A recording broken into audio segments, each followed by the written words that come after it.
భీమశంకర్ భీమా నది ఒడ్డున మహారాష్ట్రలో ఉన్నది.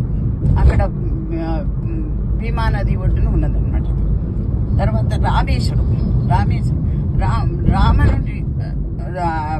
రావణుణ్ణి అంతమందించిన తర్వాత రాముడు బ్రహ్మహత్యా పాతకం పోగొట్టుకోవడం కోసం అని సైకతలింగాన్ని తయారు చేసి సీతామ్మవారితో కలిసి అక్కడ పూజలు చేశాడు. అందువల్ల నీకు అక్కడ రామేశ్వరంలో రామేశ్వరుడిగా ప్రసిద్ధి చెందాడు. అదొక జ్యోతిర్లింగం. తర్వాత నాగేశ్వరుడు గుజరాత్ రాష్ట్రంలో దారుకావనంలో రాక్షసుల బారి నుండి ఋషులను ప్రజలను రక్షించడం కోసమని పరమశివుడు నాగులకు అధిపతిగా వెలిసిన లింగం నాగేశ్వర్. నెక్స్ట్ కాశీ విశ్వనాథ్, అది వారణాసిలో ఉన్నది.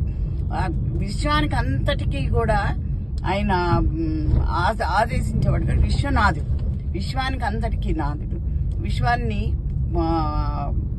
పరిపాలించేవాడు కాబట్టి విశ్వనాథుడు అన్నాడు. అది కాశీలో ఉన్నది.